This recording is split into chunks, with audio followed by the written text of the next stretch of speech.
ఐదేళ్ల పాటు రాచరికపు పాలన సాగించిన జగన్ రెడ్డి ఋషికొండపై 500 కోట్లతో ఒక ప్యాలెస్ నిర్మించుకున్నాడని అనంతపురం అర్బన్ ఎమ్మెల్యే దగ్గుబాటి ప్రసాద్ విమర్శలు చేశారు. అనంతపురం నగరంలోని పలు ప్రాంతాలలో ఆయన ఉదయం పింఛన్లు పంపిణీ చేశారు. ఈ సందర్భంగా ఎమ్మెల్యే దగ్గుబాటి మాట్లాడుతూ పింఛన్ల పంపిణీపై అన్ని చోట్ల హర్షం వ్యక్తమవుతోందన్నారు. అధికారంలోకి వచ్చిన వెంటనే 5 కీలక హామీలు నెరవేర్చామని దగ్గుబాటి అన్నారు. ఋషికొండపై గతంలో ప్రభుత్వానికి ప్రతి నెల 7 కోట్ల రూపాయల ఆదాయం వచ్చేదన్నారు. జగన్ రెడ్డి తన రాచరికపు పాలన కోసం 500 కోట్ల ప్రజా సొమ్ముతో ప్యాలెస్ నిర్మించుకున్నారన్నారు. దీనివల్ల ఇప్పుడు విద్యుత్ బిల్లులతో పాటు ఇతర మెయింటెనెన్స్ ఖర్చులు 30 లక్షల వరకు వస్తోందన్నారు. ఒక ముఖ్యమంత్రి వల్ల రాష్ట్ర ఆదాయం తగ్గిపోవటమే కాకుండా అదనపు భారం పడిందని దగ్గుపాటి అన్నారు. ఈరోజు అనంతపురం అర్బన్ నియోజకవర్గంలో మా ముఖ్యమంత్రి నారా చంద్రబాబు నాయుడు గారి ఆదేశాల మేరకు పెన్షన్ కార్యక్రమం చేపట్టడం జరిగింది. ప్రతి నెల 1వ తేదీ గవర్నమెంట్ ఎంప్లాయీస్కి ఎట్లయితే శాలరీ వస్తుందో ఆ విధంగా 1వ తేదీ 10 గంటల లోపలనే మేము పెన్షన్స్ పంచే కార్యక్రమం ఏర్పాటు చేయడం జరిగింది. అనంతపురం అర్బన్ నియోజకవర్గానికి ఒకటే దాదాపు 12,72 లక్షల రూపాయలు నెల నెల ఈ పెన్షన్ కార్యక్రమంలో చేపట్టడం జరిగింది. మా ఉమ్మడి అనంతపురం జిల్లాకు దాదాపు 125 కోట్ల రూపాయలు నెల నెల ఈ పెన్షన్ కార్యక్రమం చేపట్టడం జరుగుతూ ఉంది.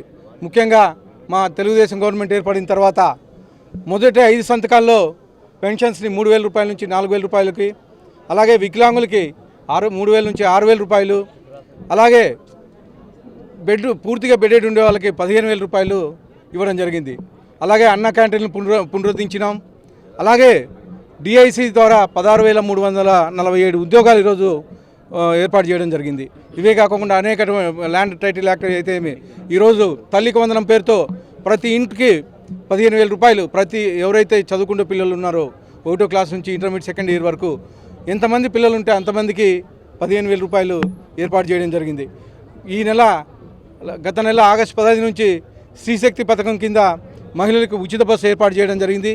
ఇవే కాకుండా అనేకమైనటువంటి ఇండస్ట్రీస్ ఈరోజు ఈ సంవత్సరం కాలంలోనే మా నాయకుడు చంద్రబాబు నాయుడు గారి మీద అయితే అలాగే మా యువ నాయకుడు నారా లోకేష్ గారి మీద నమ్మకం అయితే దాదాపు 10 లక్షల కోట్ల రూపాయలు ఈరోజు పెట్టుబడులు రావడం జరిగింది. 10 లక్షల కోట్ల రూపాయల పెట్టుబడులతో పాటు దాదాపు 10 లక్షల ఉద్యోగాలు ఈరోజు సంవత్సరం కాలంలోనూ రూపకల్పన చేయడం జరిగింది. మా మేనిఫెస్టోలో 5 ఏళ్లలో 20 లక్షల ఉద్యోగాలు ఇప్పిస్తామని చెప్పేసి చెప్పడం జరిగింది. కేవలం సంవత్సరం కాలంలోనే దాదాపు 10 లక్షల ఉద్యోగాలు రావడం జరిగింది. అంటే ఇంకా 4 ఏళ్ళు మాకు ఈ సమయం ఉంది. కనీసం 30 లక్షలకు తక్కువ కాకుండా ఉద్యోగాలు ఇప్పిస్తామని చెప్పేసి తెలియజేయడం జరుగుతుంది. ఇవే కాకుండా నిన్నటికి మొన్న మన అనంతపురం జిల్లా తీసుకుంటే హంద్రీనివా కాలువ ఎవరికే కానీ 3వ కంటికి తెలియకోకుండా కేవలం 100 రోజుల్లోనే హంద్రీనివా కాలువను వెడల్పు చేసి, ఇంతకుముందు కేవలం 1,800 క్యూసెక్లు మాత్రమే వచ్చేది అనంతపురంకి. ఈరోజు 3,800 క్యూసెక్ని తీసుకొచ్చి ఈరోజు 750 కిలోమీటర్లు ప్రయాణించి కుప్పం కానీ నీళ్లు తీసుకుపోయే పరిస్థితి. గతంలో జగన్మోహన్ రెడ్డి ఎక్కడైనా కానీ ఒక మట్టి ఒక తట్టం మట్టిగానే ఎత్తిన దాఖలాలు లేవు. ఈరోజు కేవలం సంవత్సరం కాలంలోనే అనేకమైన సంక్షేమ కార్యక్రమాలు, ముఖ్యంగా బడుగు బలహీన వర్గాలకి దాదాపు బీసీ వెల్ఫేర్ కింద 38,000 కోట్ల రూపాయలు బడ్జెట్లో కేటాయించడం జరిగింది.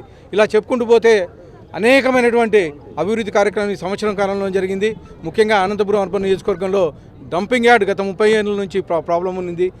అక్టోబర్ 2వ తేదీ కల్లా డంపింగ్ యార్డ్ కానీ క్లీన్ చేసి దాన్ని షిఫ్ట్ కానీ చేయడం జరుగుతుందని చెప్పేసి తెలియజేస్తూ, ఇవే కాకుండా అనంతపూర్లో గత 5 ఏళ్లలో అనేకమైన సమస్యలు ఉన్నాయి. ముఖ్యంగా రోడ్లు వెడల్పులు అయితేమి, అలాగే డ్రైన్లు అయితేమి, ఇవన్నీ ఒక్కొక్కటి మేము సాల్వ్ చేసుకుంటూ వస్తున్నాం.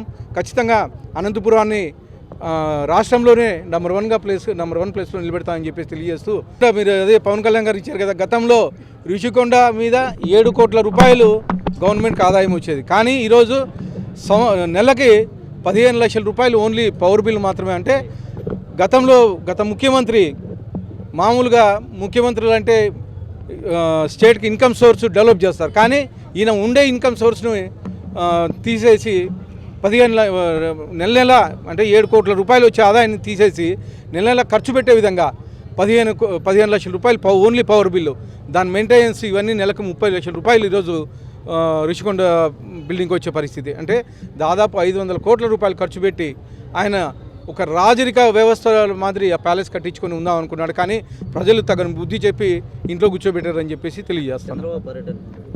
చంద్రబాబు పర్యటన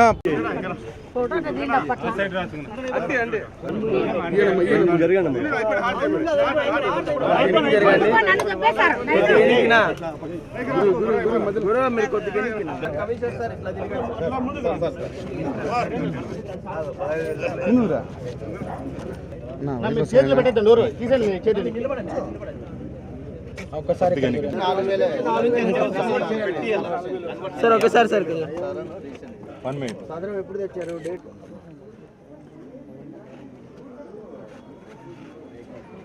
ఓకేనా? ఓకే.